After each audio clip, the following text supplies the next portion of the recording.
Da, da, da, da, da, da, da. Hey, everybody.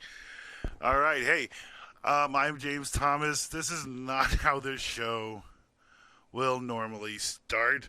We are learning the process of this right now. So, one thing we're going to do right now is we're going to test the audio, make sure that you guys can hear me. So, if you're watching live right now on any of the channels, which we'll talk about in a second, go ahead and just give me a shout out on the page and let me know that you can hear me and I'm not just interpreting dancing like I was last time. So, because that's really what was going on with that. Yeah, I brought up on my own thing. Okay, so we can hear me. So here we go. Ladies and gentlemen, and all you cool cats and kittens out there, welcome to James and the Giant Country, which is really exciting because it is the first truly Truckee Pacific show that is not ran by the Nerd Corner, who is primarily our Truckee Pacific content creator right now. A lot of things are based off of Mile High Podcast. Even like the dive bar and everything that we do like that is centered over it. So this is our first real super strong video show. We're trying out some new things. Not only that, but because down here in the Nerd Corner Studios, Chris is so good at what he's doing. Technically, Chris, and let me know if I'm right, we are broadcasting on Santori's page. We are broadcasting on the Mile High Podcast page. We are broadcasting on Truckee Pacific, and we are broadcasting on the Nerd Corner. That is indeed correct. Okay, I'm getting a big yes from producer Chris over there. So, hello, everybody. This is going to be the more political show. Dave and I, specifically, when we set up the Mile High Podcast, we wanted to enjoy, like, the fun aspect of doing a podcast and getting stoned and doing all that. The fun with it without going too much into politics, because politics are divisive. But time comes where politics needs to be discussed. And so when we expanded out to the Truckee Pacific branch, we decided to bring out James and the Giant Country. I am James, and this is my Giant Country. To give this first episode, I'm going to generally touch on what's happening right now, but I want you guys to understand more about who I am and where you'll get a perception of where I'm coming from in political spectrum. This is really like the 10th incarnation of James and the Giant Country. It started at one point being emails or old school newsletters that I sent out to my friends. One of the first ones being about how the danger of Bill O'Reilly and the editorial news could completely take over the way news is delivered in this country. That was one of the first James and the Giant Country. I thought that was going to be the tagline of that email, so I went ahead and did that. After that, it had moved on to some little posts that I would put in my MySpace page, little blogs that I would put in there. From there, I moved on to the TGTS radio network, where I did numerous episodes of James and the Giant Country, and from there it was really more for my closer friends in the election of 2016 and before, where I would put my political leanings on there, but it would all be based under James and the Giant Country. Come 2016, I decided that putting out my politics in such a definitive way did not make sense for me at that moment. And to be quite honestly, it's because I was personally shocked at the end of 2016 that Donald Trump was our president. Not only that, but I assured numerous people in my life that Donald Trump would not be president. I was in Las Vegas 2 weeks before the election, and a cabbie told me and my wife that Donald Trump was going to win because of the people he talked to in his cab told him he was going to win. And we dismissed it. And then we were talking to these ladies from Ireland who we met in New York, who were out for a divorce party, and they talked about how absolutely frightened they were that Donald Trump was going to be the president of the United States. And I once again assured them, I said, the American people do a lot of messed up things, but there is no way that we are going to elect Donald Trump to the highest office in the land. I was embarrassed. I was wrong. I'm a pretty political savvy person. And so for me to be as wrong as it was, and for me to put out to so many people that it couldn't happen, because all the math said it shouldn't have happened. All the polls said it shouldn't have happened. History said it shouldn't have happened. I did not give enough credit for the ability that it could happen. So from then I decided to stop talking about this. Now, just as a prediction, I did predict in 2016 that Donald Trump could win the Republican primary. I just never thought he could win the presidency. Uh, then a strange thing happened. I said I'm not going to. I'm kind of divisive as it is. I'm not liked by a lot of different groups of people because of my opinions, and I'll get into that in just a moment. But I decided I'm not going to do this anymore. I'm not going to write Facebook pages. I'm going to try to be apolitical. Those of you that are my friends know I'm not that apolitical. I do small jabs here, but I try to stay, for the most part, off my friends' pages. Even if my friends put something I don't agree with, I generally go to the page they've shared that information for and kind of debate on that page, not to directly attack my friends.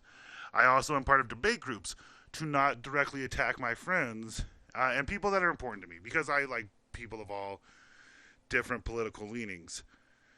But what's happened since 2016 is a bunch of idiots like me have things like this, have this studio set up, have the ability to talk to you directly and influence your opinions. Now, I'm not saying that they're lying to you, but I'm saying that almost all the news that we are being delivered, especially from the internet, is an opinion-based shows, usually edited together to get an objective point across. So be very careful about what you watch on the internet. With that being said, I am an objective show. I am an editorial show. I am telling you my opinions about what is going on in this country right now and what I think we could do better, or what we're doing worse. I'm using factual information to do it, but the projections I make, the outcomes that necessarily, the conclusions I draw are not facts. They are conclusions drawn by me and the way that I have perceived things. So, with so many people doing things like that, I said it's time to come back. And once we started the Mile High podcast, I knew that James and the Giant Country was going to return. A little bit about me. Because it is an editorial show, you need to understand my political leanings to a certain degree. Number one, conservatives generally like me, but they don't like my political leanings. Most people I'm going to say that don't generally like me as a person, don't like my political leanings. So I'm not a conservative person. I have some conservative views, sometimes on fiscal things. I'm weird on my death penalty belief, but for the most part, conservatives and I don't see eye to eye on things. I have a lot of great friends who are conservatives. I love them to death. My buddy Sean Seacrest, who I wish I could talk politics with, and I'm hoping that I'm going to be able to. I will talk about this a little later as well, as part of where this show's going. So conservatives, I'm too liberal for conservatives. Progressives do not like me because I am not liberal enough for progressives. You know, I may like Bernie Sanders, a lot of what Bernie Sanders talked about, but I was never excited for Bernie Sanders. I voted for Hillary twice. I voted for her against Obama, and I voted for her against Bernie. And if she ran this year, I would probably vote for her again. She is a good definition. The Clintons and the Obamas are a good definition of where in the political spectrum I sit. I am very middle of the ground, middle of the way. But I guarantee you, if you're conservative, if you love Trump, you are going to hate some of the things I have to say. I also guarantee you, if you love Bernie and the far progressive wing of the Democrats, you're going to hate some of the things I have to say on this show.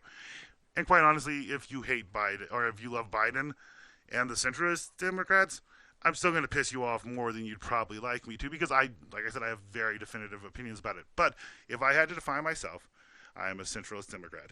I have lived all over this country. I have lived in the South. I have lived in liberal California. I have lived in New Jersey. I have worked every kind of job. I have worked for minimum wage. I've made crap tons of money in the year. I've made money on investments. I have done every kind of level except the super rich, which I am still in line to do, hopefully. I'm still lining up. So I have a perspective. I have a perspective that is uniquely mine, and I'm hoping to share it with you. With that, that is where we are right now.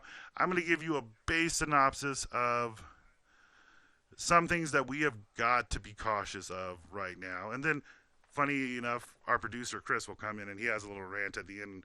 Chris is very intense, so that'll be good too. Right now, we are running into the weirdest election that you will ever see in your lifetime, or that at least I've ever seen in my lifetime. And chances of it coming back at this point to this level again are probably not very big. Like realistically, we may have more automated elections. We may have less campaigning out in big rallies like we have before, but it won't be because we can't. We are going into a very weird election with some very definitive lines drawn in this country, and it is the Trump area, what I would consider the moderates on both ends. You know, I'm talking anywhere from Bill Kristol to Bill Clinton. You know what I mean? You're going to go across this spectrum of moderate people who are not far right, not far left. There's this middle growth that Trump drives them crazy, but Bernie scares the shit out of them right now. So what you're about to see is a very strange election that we're going to have to kind of dismiss economy, because I know everyone wants this. The Democrats are really hoping that it's going to come after Trump and the economy is going to tank. Generally, I think people accept the fact that if this was to happen, no matter what, the economy was going to tank. Now, don't get me wrong, Trump definitely hurt this economy much, much more than someone else could have. But it was his deep concern of protecting that economy that got him in the economic area that he is right now. I do not believe, personally, that people's economic situation is going to be that dramatic of a decision on who they vote for in November. I believe there are two groups of people. I believe there are people who are definitively going to vote for Joe Biden, and there are people who are definitively going to vote for Donald Trump.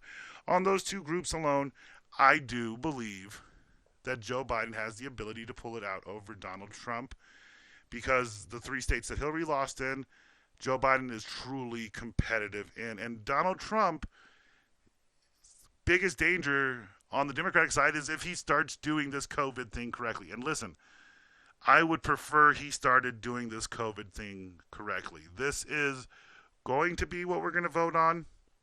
Really, anybody who wanted to be president on the Democratic side, all you had to do is win the Democratic primary, because we're going to vote on Donald Trump's COVID response. And if we look at his response up to and thus far to this point, it should not get him another 4 years.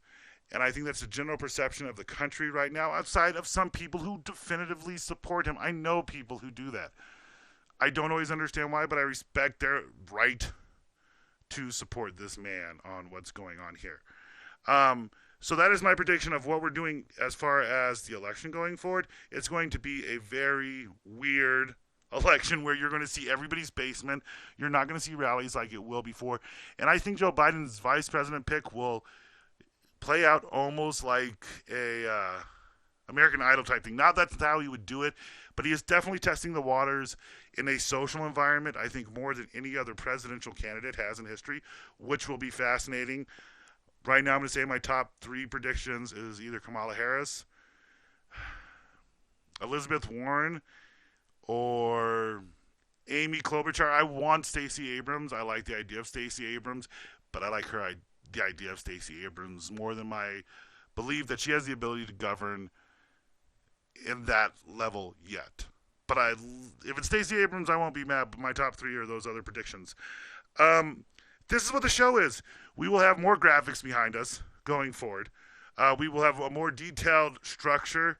We're going to talk a lot about memes. What I would like going forward, and I'd like to ask you guys, since so many people are looking on the channel right now, going forward, what I would like to do, since it is a giant country, I would like to do some of these live videos followed by a Skype or a Zoom meeting with someone for an interview, so we can talk about, because we all have different stories, we are all taking this from a different perspective. If you like politics, let me know on any of the pages. Shout out to James Castelaw. If you're not my friend, just tag the page and say, hey, I would be down to sit and do an interview. And you don't have to hate Trump. You can love Trump. You can come on my show with your MAGA hat and tell me that I am a libtard and a democrat, and I will sit down and I will discuss with you. So I'm putting that out there for everybody. If you like talking politics, come on the show because it's a giant country. And since everyone's putting whatever their fucking opinion is online, you should have the right to do that too. And I'd like to invite you onto my show to do that. And speaking of anybody being able to say whatever they want online, I'm going to pass this over to my producer, Chris. It will be just one moment. I'd like to thank everybody for tuning in on all the different channels. It's very exciting. We will be doing this at least once a week. We may pop some up when something surprising comes up in politics, if it needs to be talked to right now, right then. With that said, subscribe to the Nerd Corner, subscribe to Santori, subscribe to the Mile High Podcast, and subscribe to Truckee Pacific. And one moment, and Chris is coming up. Sweet. Indeed. This is what we talk about on Put your camera. clothes back Oh, yeah, here. Take that off of my butt. It's just uncomfortable. Alright. I'm not going to wire this around all pretty like. That was professional.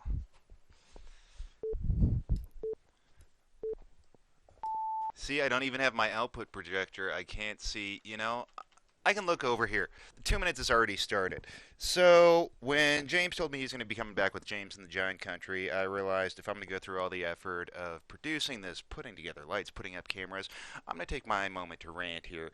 And it's looking like right now I got a minute and 40 seconds to rant. So what I'm going to talk to you about is privilege.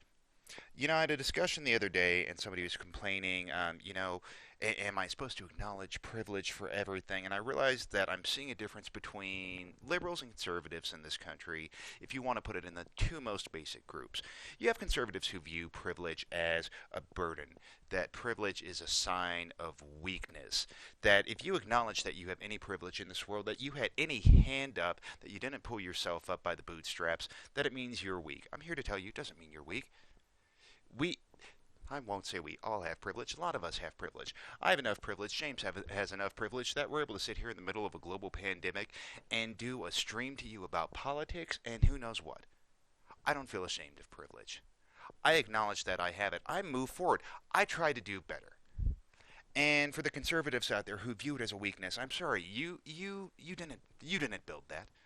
I know you hate that phrase. But you didn't build that. You have privilege. Accept it. Acknowledge it. Don't be ashamed. Go, you know what? I'm lucky. I had these advantages in life that other people don't have that let me get to where I am today. But acknowledge it. You have it. There's nothing to be ashamed of. You didn't build this. I don't know where that rant was supposed to go, but that's where it went. I'm just tired of this.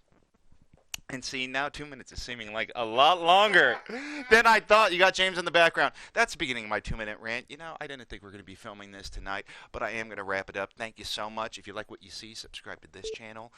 Subscribe to the Nerd Corner, Mile High Podcast, Truckee Pacific, everything. Thank you for tuning in.